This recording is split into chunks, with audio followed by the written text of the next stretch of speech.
Vimos anteriormente que para prevermos a espontaneidade de um processo, precisamos de três parâmetros: a variação de entropia do sistema, normalmente dada, a variação de entropia do meio externo, calculada a partir de menos ΔH do processo dividido pela temperatura do mesmo, e a variação de entropia total, calculada a partir da soma destas duas. Esta soma pode ser substituída pela soma da variação de entropia do sistema com menos ΔH do processo dividido pela temperatura do mesmo. E para um processo espontâneo, esta soma tem que ser positiva. Gibbs definiu uma nova grandeza, chamada energia livre de Gibbs, como sendo a soma da entalpia com o produto da temperatura pela entropia. Se o processo for realizado a temperatura constante, a variação da energia livre de Gibbs será igual a ΔH menos T ΔS. Dividindo todos os termos pela temperatura, temos que ΔG sobre T é igual a ΔH sobre T menos ΔS. Como vemos lá no alto, este último termo é menos a variação de entropia do meio externo, ou seja, ΔG sobre T é igual a menos a variação de entropia total. Então, ΔG é igual ao produto de menos T por ΔS total. Como para um processo espontâneo, ΔS total é positivo e a temperatura é sempre um valor positivo, temos que um processo espontâneo ocorre sempre com variação de energia livre de Gibbs negativa, desde que o processo ocorra a pressão e temperatura constantes. Vamos usar essas informações para prever a espontaneidade do mesmo processo anterior. Tínhamos as variações de entalpia e de entropia para o sistema. Colocando na expressão de Gibbs, resulta que ΔG é negativo, confirmando o que vimos anteriormente: o processo é espontâneo. Podemos então criar uma nova tabela com critérios de espontaneidade, agora baseados nos sinais das variações de entalpia e de entropia para o sistema. Um processo sempre será espontâneo quando for exotérmico e ocorrer com aumento de entropia do sistema. Ao contrário, um processo será sempre forçado quando for endotérmico e ocorrer com diminuição de entropia do sistema. Quando ambos os termos forem negativos, o processo será espontâneo a baixas temperaturas. Quando ambos forem positivos, o processo será espontâneo a altas temperaturas. Quão baixas ou quão altas serão essas temperaturas dependerá do valor relativo entre as variações de entalpia e de entropia para o sistema. Podemos observar o que foi dito anteriormente em gráficos, nos quais assumimos que tanto a variação de entalpia quanto a de entropia para o sistema não variam com a temperatura. Temos um primeiro caso em que ambos são negativos. Vê-se que a variação de energia livre de Gibbs aumenta conforme a temperatura aumenta, ou seja, o processo é espontâneo quando a temperatura é baixa. Na segunda figura, os dois parâmetros são positivos e o processo só se torna espontâneo a altas temperaturas. Na terceira figura, ΔH é positivo e ΔS é negativo, e em qualquer temperatura, ΔG será positivo e o processo nunca será espontâneo.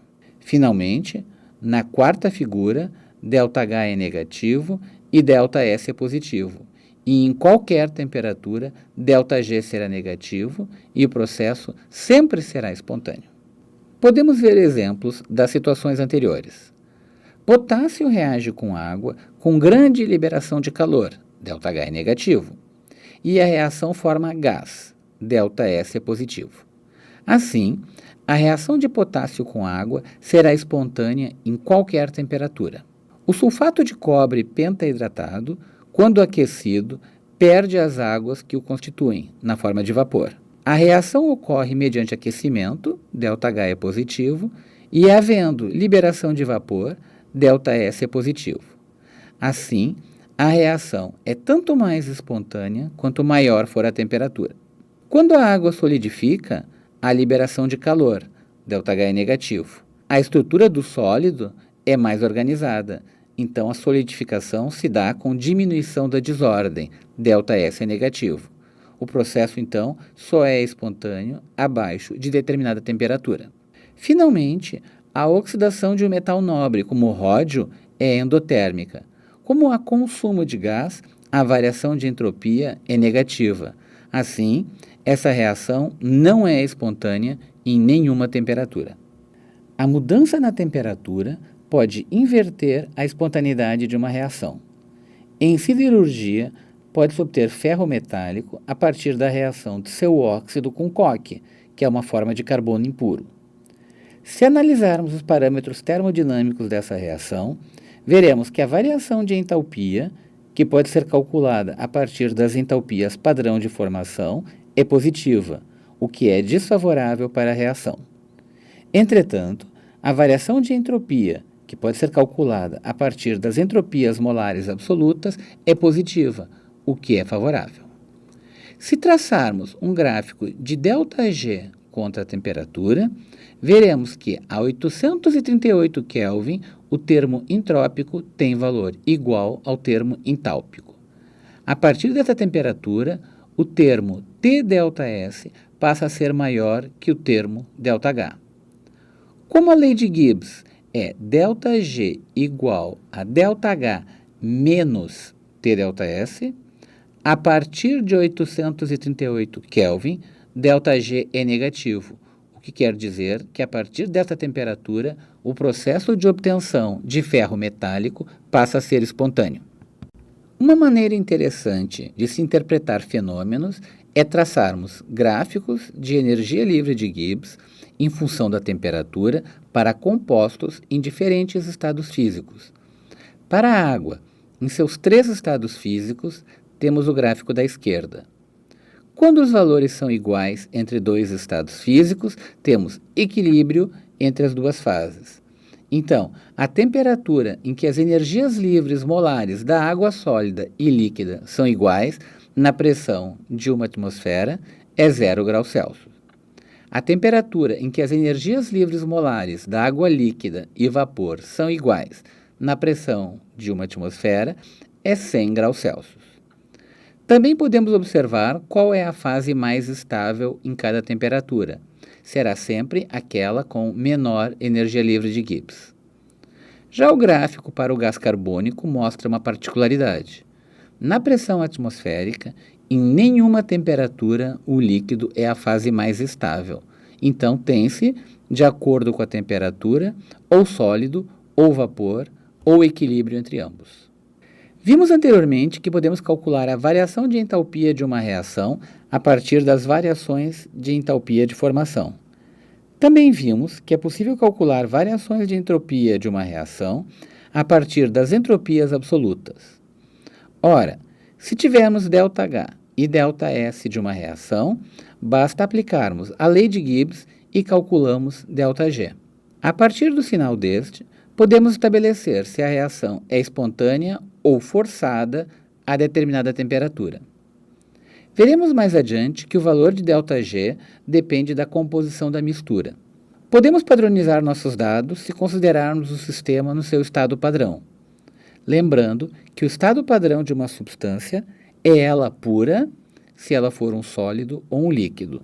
No caso de gases, o seu estado padrão é esse gás exercendo uma pressão de 1 bar.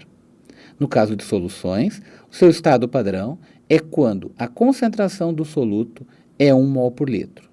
Assim, se calcularmos a variação de entalpia padrão de uma reação a partir das variações de entalpia padrão de formação e a variação da entropia padrão de uma reação a partir das entropias padrão absolutas, teremos a variação da energia livre de Gibbs padrão para uma reação, e essa não depende da composição do sistema. A variação da energia livre de Gibbs padrão para uma reação de formação dá uma ideia da estabilidade de um composto. Quanto mais negativa ela for, mais estável deverá ser o composto em questão. É importante não confundir estabilidade termodinâmica com estabilidade cinética. Um composto com tendência termodinâmica a reagir se diz instável. Se não houver essa tendência, o composto é estável. Entretanto, compostos instáveis podem ser inertes ou não lábeis, ou seja, somente reagem a velocidades muito pequenas, ou lábeis, que reagem rapidamente. Para concluir, assim como mostramos os significados físicos de ΔU, que é o calor trocado a volume constante, e de ΔH, que é o calor trocado a pressão constante, falta mostrarmos o significado físico de ΔG. Podemos adiantar que ΔG é o máximo trabalho de não expansão que é possível extrair de um processo. Vamos demonstrar o que dissemos de uma maneira aproximada que nos evitará de passarmos por cálculo diferencial e integral. Comecemos pela lei de Gibbs, ΔG igual a ΔH menos TΔS. Vimos que, quando a pressão é mantida constante, ΔH é igual a ΔU mais PΔV. Substituindo ΔH na lei de Gibbs, temos que ΔG é igual a ΔU mais PΔV menos TΔS, sempre lembrando que isso só é válido para pressão e temperatura constantes. Da primeira lei da termodinâmica, sabemos que ΔU é igual a calor mais trabalho. Esta é a última substituição feita nesta página. Partindo da expressão recém-obtida, estamos interessados no trabalho máximo, que já vimos que é o trabalho realizado em um processo reversível, ao qual também está associado um calor reversível. Então, temos que ΔG é a soma do calor reversível com o trabalho reversível, mantendo-se os dois últimos termos da nossa expressão. Da definição de entropia de um sistema, que é ΔS igual a calor reversível sobre a temperatura, temos que o calor reversível é TΔS e substituímos, o que vai anular o primeiro e último termo da nossa expressão, que agora ficou simplificada em ΔG igual ao trabalho reversível mais PΔV. O trabalho reversível pode ser considerado como resultante de dois tipos de trabalho, o de expansão e o de não expansão. Como vimos anteriormente, o trabalho de expansão é dado por menos PΔV. Substituindo, resulta que o significado de ΔG é o trabalho reversível de não expansão. Essa tabela apresenta alguns tipos de trabalho. Primeiramente, o de expansão. A seguir, alguns tipos de trabalho de não expansão. O trabalho de extensão, o trabalho associado ao levantamento de um peso, o trabalho elétrico e aquele associado à expansão de uma superfície. Em disciplinas mais avançadas de fisicoquímica ou de física, você estudará alguns deles.